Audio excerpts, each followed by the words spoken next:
Welcome lads, we are back for another video and today we are doing a squad builder. Now I know that Foot Champs was delayed today for 24 hours, but this team is about maybe 300,000 coins, given that there was a market crash today and I bought these players before the market crash, so it might be a little bit cheaper. We've got some informs, it's a 2-league hybrid, so let's get right into it. Starting out in goal, we have got a Serie A goalkeeper under the name of Strasser. He's a decent little card, you know, 88 reflexes, 81 positioning, not great, and as with sort of any squad builder, there are avenues for improvement if you've got the extra coins. Honestly, you can use any Serie A goalkeeper in this squad builder and he will work for you, you know, Handanovic, but I felt that this guy, you know, keeping that price point where I wanted it, you know, I didn't want to sort of put coins into a position where I just didn't need to. I felt that he made saves, you know, if someone's in on goal, I don't care who you got in net, he's just going to score. Now the two centre-backs is what makes this team so good. The first centre-back is just, you probably guess who it is because it's pretty sort of simple, it's Manolas. I mean, the fact is, I paid 6.8k for him and he's probably cheaper right now, and he's as good as, say, a Joe Gomez. Like, that 82 pace, as we look at some of his in-games, I mean, his shooting is horrendous. And the only thing I would say about him is passing is rough. Like, I'd almost be tempted to do a, like, is there a chemistry style that adds passing and defending? Or backbone. I think the backbone does passing, defending, and physical, because you're going to play balls out from the back, definitely the way I play at least, and it's just sort of an issue. He's not necessarily going to, he's going to give the ball away a little bit too much. That would be the one thing I would say about him. But he's very good. I mean, when it comes to just tracking back and, you know, being able to run down attackers, he's just unreal. Now, the other centre-back, I'm sure you've guessed it, it's his teammate, Koulibaly. He's good, you know. I would say Manolas is probably better, really, because of the pace. I mean, he definitely cost a lot more, coming in at 81k. Yeah, but he's got that 89 defending, 86 physical. I really do feel this year that you need that stand tackle above 85 or you're going to have serious issues. I mean, he's so strong. He's just a tank out there. Moving on to the right back, and it's just an interesting little card. Now, this is where we switch. Well, we'll get into that later. But Cuadrado, is he a great right back? If you played him truly at a right back? No, honestly, I'm not convinced on that.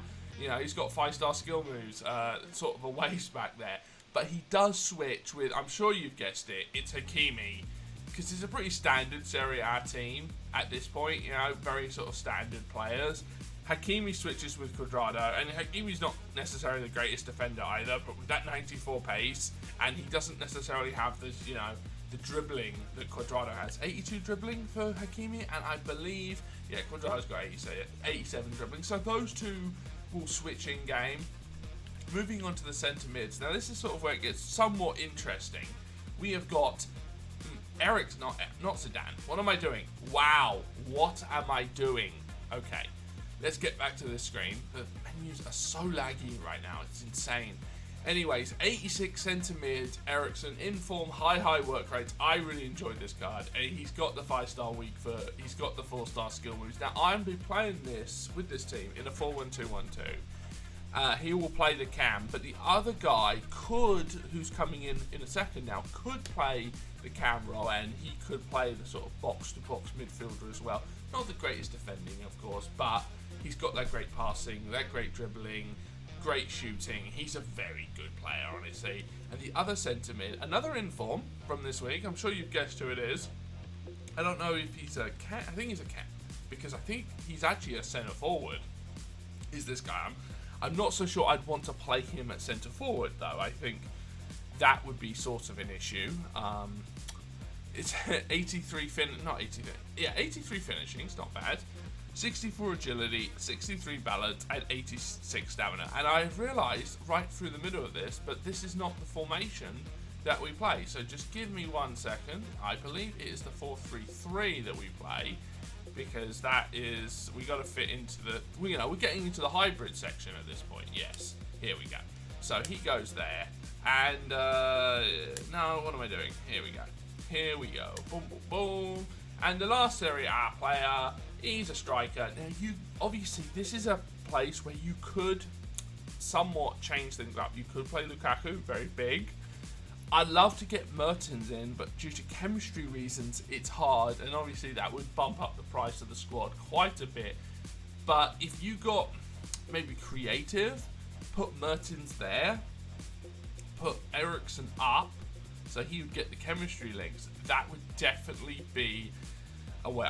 If I was going into FUT Champs and being serious about it, that would probably be what I would do, because this guy, he's good, don't get me wrong, you know, he's got 86 finishing, the Hawk, he's got that up to 90, 86 agility, but if you've played with Mertens this year, he's unreal. He's always good though. 77 stamina is not great, definitely considering he's got high, medium work rates. He is going to die out there. But now we get into the hybrid, and we're going Bundesliga. Once again, this could be cheaper if you went with a different winger than we go with today. I believe he's a left mid. There he is. Leroy Sané coming in at 114k, high attacking work rates, medium defensive, 4-star skill moves, 3-star weak foots. You look at his in-games, 81 finishing, he's quick, he's agile, really good. Now, obviously, because of this formation, we go with one of the most sort of players that sort of took me by surprise. I hadn't played with him. I'd heard a few good things about it. But Emery Shawn, oh my days, he's quick. He plays way better than that 82 rating. He is quick. He's sort of, maybe not an Allen, but sort of in that similar role of like, he's just running around, winning the ball back with his 86 stand tackle, 88 stamina. He runs for days. He isn't the quickest, but we are boosting his pace up with that catalyst. I don't like the acceleration being that low, honestly, because when you're tracking back and you're trying to, you know, win the ball back quickly, you want that quick burst to just get into the attacker's face and win the ball back. But he's solid, and the last player is really there for chemistry reasons, honestly. But as we get into some clips here any second now, I believe he's a left back. Yes, it's Scholes. There he is, 87 pace Scholes. Decent player, honestly. You know, he fit. He's quick. He defends. Not the greatest defending, honestly, at 74 stand tackle, but for a fullback, that's not too bad. This is a really good team. I really enjoyed using him. I would say the standout player is definitely him. Really enjoyed him. I've talked about. Mertens would definitely be better, but was solid. Eriksen's amazing at cam. This guy is amazing as well. The defense, what can be said? And I think the best player, and the sort of, if you played this, him further forward and him back, I don't think I'd enjoy this team. But having that one 5-star skiller, because he is the only 5-star skiller, is sort of, you know, it's an issue, as it were. But anyways, let's jump into some highlights. The formation that we run with this team, I feel sort of makes this team. You'd have to play with different players if you were playing a 4-4-2. You know, having that sort of narrow, you know, using that sort of positioning on the pitch where those centre mids can just dominate. Obviously, Cuadrado, you'd love him to be out wide, but honestly, he's just great. I mean, for an 81 rated player, now obviously, if he played his true position at right back, I'm not 100% convinced he would necessarily be great at that. But as a right mid, RCM, he just played really great for me. Lovely little ball there, and Sané was the king.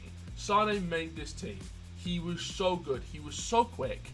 He just scored so many just like goals that were just coming out of nowhere. And one of the last games I played with this team, which I think ended 5-5, he literally just brought me back into it. I think I was 4-0 down, maybe 3-0 down at the end of the day, and he just comes back. He's just so quick. He can just, and that's one thing I really enjoy about this game. Yeah, obviously this game has issues, right? It's not a perfect game, but considering what we had last year, as Sané just finishes off another move with a lovely goal, is that, you know, if you're down, I don't think you're ever out. I mean, when I was 4-1 down in my last game with this team, I was like, oh, well, I lost. So be it. Who really cares? Honestly, like, at the end of the day, it's just another game. You'll play another one, and hopefully you'll win that one. As we go by a little bit of speed boost here, little double pass to Eriksen, and Eriksen just doesn't miss having that player that can just score incredible goals from anywhere on the field. I really liked Eriksen. Obviously the pace is sort of an issue as Cuadrado does Cuadrado type things. Comes inside here, Sane gets sort of lucky, honestly, at this point, and does a little bit of dancing, dun, and Eriksen's there. Great positioning for him. But I really feel that this year, and I really hope that they don't change it. You know, obviously that patch is out on PC right now, should be on console probably next week, and I know people can't defend, but I feel that that is just a plus. You know, create some sort of skill gap. My defending is sort of hit and miss at times. You know, sometimes I'll lock shit down, but sometimes I'm just like, you know, they just open me up like no other, and it's, you know, it's hard. You know, it's frustrating when you're getting absolutely smacked a new one. You're going to be irritated, but I feel that there's like room for growth. You know, obviously you have the rebounds, but I feel this year maybe more so than in other years. Like if I lose, I can go back and look at that footage and be like, okay, look, lucky bounces happen, and I feel that they happen for anyone. I don't think that that's something we should necessarily just say, oh, you know, the game wronged me. You know, it will come back, and you know, the karma aspect of it. But just being able to sort of look at your gameplay and say, okay, what could I have done better? Could I implement a new skill move? Probably. Could I do something different? Is there room for improvement? Because maybe there isn't. Maybe I'm just sort of hopeful thinking at this point, because I do feel that I have not improved at this game. You know, and frankly, I haven't really played that much FIFA the past 2 or 3 years, and I'm really enjoying it this year, and part of that is the fact that it's just an offensive game. Like last year was just dead. You know, the fact that you couldn't change skill moves because one year they made the most overpowered skill move maybe to ever exist, the croqueta, the most, you know, a simple move, but you shouldn't be punished because you've learnt those skill moves. You know, it's just, I love this year because of that, the fact that you can do multiple moves, and you know, there's just so many options to score goals, and I think that's what we need. We need some sort of balance. You can cross, sure. I mean, I'm not a big fan of crossing, but you know, it's there. You know, definitely that low driven cross is just unreal. Anyways, closing thoughts about this team. Incredible team. Are they foot champs? Yes. Would I bring in Mertens? Yes. Sane's incredible. Obviously, you could go Coman if you wanted to go cheaper, but I would highly recommend using some of these players, if not all these players. Drop a comment what sort of team you'd like me to build next, and I will see you guys tomorrow. Bye-bye.